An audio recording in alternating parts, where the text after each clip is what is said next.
మోకాళ్లలో గుజ్జును పెంచి నొప్పిని తగ్గించి సర్జరీని దూరం చేసే ఫ్రీడమ్ వాక్. ఇద్దరు కొడుకుల్ని ప్రేమతో పెంచి పెద్ద చేశాడు ఓ తండ్రి.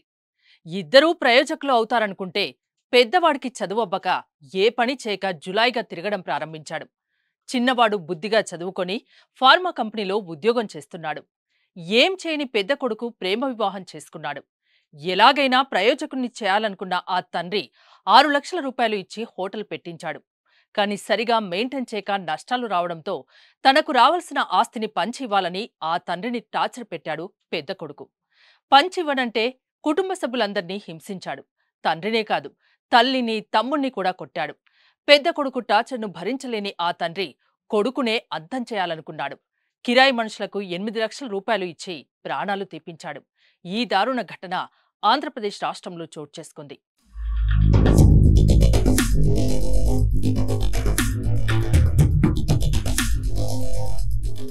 అనకాపల్లి జిల్లా మాడుగుల మండలం ఎం కోటపాడుకు చెందిన సేనాపతి నాగరాజు, వరలక్ష్మి దంపతులకు రామాంజనేయులు, శివాజీ అనే ఇద్దరు కుమారులున్నారు.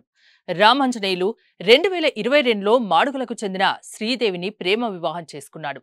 పెళ్లైన కుమారుడికి మంచి జీవితం ఇవ్వాలనుకున్న తండ్రి 6 లక్షల రూపాయలు ఇచ్చి అదే గ్రామంలో ఒక రెస్టారెంట్ పెట్టించాడు. అయితే ఆ రెస్టారెంట్ సరిగా నడవకపోవడంతో ఇంకా డబ్బులు కావాలని తండ్రిని వేధించసాగాడు రామాంజనేయులు. ఉన్నకాడికే ఇచ్చాను, ఇంకా లేవు అంటే నాకు వచ్చే ఆస్తిని పంచివ్వాలని వేధించాడు. చిన్న కొడుకు పెళ్లెవంది, ఎలా పంచిస్తా, ఇప్పట్లో ఆస్తి పంపకాలు లేవు అని తేల్చి చెప్పాడు తండ్రి నాగరాజు. కాని ఆస్తి పంచాల్సిందేనని పట్టుబట్టిన రామాంజనేయులు తండ్రిపై చేయి చేసుకోవడమే కాకుండా తల్లి, తమ్ముణ్ణి కూడా కొట్టాడు. ఆస్తి పంచేదాకా హింసిస్తానని అందర్నీ బెదిరించాడు.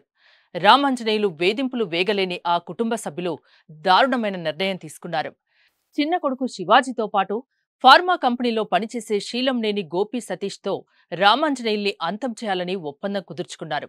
ఇందుకుగాను 8 లక్షల రూపాయలు సుఫారీ ఇస్తానన్నాడు తండ్రి నాగరాజు.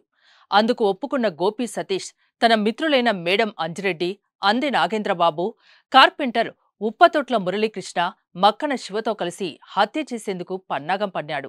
వీరంతా ఈ నెల 20వ తేదీన ఎం కోటపాడులో రెక్కీ జరిపారు.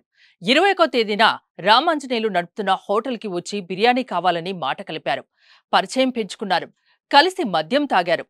వడాది వెళ్తున్నామని కారులో వెంట తీసుకెళ్లారు. మార్గ మధ్యంలోనే రామాంజనేయులను కత్తితో పొడిచి చంపారు. కొక్కిరాపల్లి చెరువులో మృతదేహాన్ని పడేశారు. పనైపోయిన వెంటనే తమ్ముడు శివాజీ 6 లక్షల రూపాయల్ని హంతకులకు ఇచ్చాడు.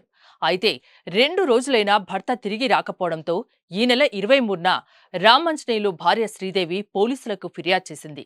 విచారణ చేపట్టిన పోలీసులు 24వ తేదీన చెరువులో ఒక మృతదేహాన్ని గుర్తించారు. పోస్టుమార్టంలో హత్యగా తేలడంతో పోలీసులు లోతుగా దర్యాప్తు చేశారు. అందులో భాగంగా రామాంజనేయుల్ని హత్య చేయించింది సొంత తండ్రి, తమ్ముడే అని తేల్చారు. 3 నిందితులు లొంగిపోగా వారిచ్చిన సమాచారంతో మరో 4 నిందితుల్ని అరెస్ట్ చేశారు పోలీసులు. ఏది ఏమైనా కొడుకు ఆస్తి పంచమంటే అంతం చేసిన ఘటన ఇప్పుడు తీవ్ర చర్చనీయాంశమైంది.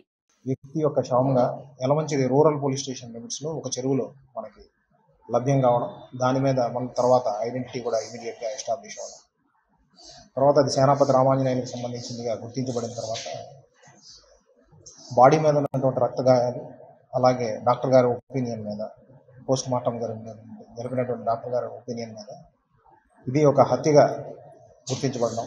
గుర్తించిన తర్వాత ఇమీడియట్గా మనం ఒక 5 టీమ్స్ని జిల్లా వ్యాప్తంగా ఉన్నటువంటి అప్పటికి ప్రాథమికంగా లభించినటువంటి ఆధారాల మీద ఒక 5 టీమ్స్ని ఫామ్ చేసి ఎవరితో అతను లాస్ట్గా కలిశాడు, ఎవరితో మీట్ అయ్యాడు, సో ఎక్కడెక్కడ తిరిగి ఉన్నాడు అనేటటువంటిది సాంకేతికమైనటువంటి ఆధారాలతో కూడా మనం దాని మీద త్వరగా ఇన్వెస్టిగేషన్ అనేటటువంటిది టీమ్స్ ద్వారా చేయాలి.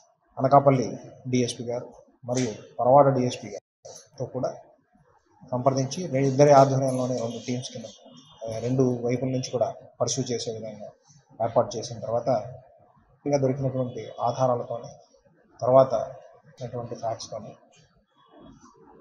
ఈ హత్య అనేటటువంటిది చేయడానికి ఇతని యొక్క ప్రవర్తన ఏదైతే ఉందో ఆ ప్రవర్తనతో విసిగి, అంటే వలన అతని తండ్రిని, తల్లిని, తర్వాత సోదరుడిని కూడా హింసించేటటువంటి వాడనేటటువంటి విషయం.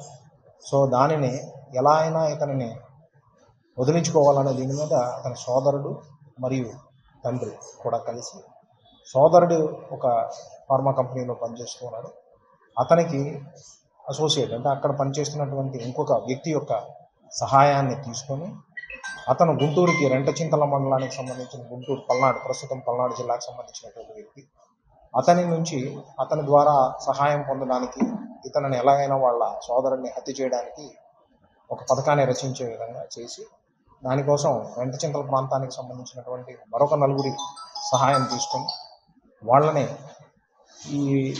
వాళ్ళ సోదరుని చంపేదానికి 8 లక్షల రూపాయల కోసం ఇచ్చే విధంగా అలాంటి పథకాన్ని రచించి దాన్ని ప్లాన్ చేసుకున్నారు.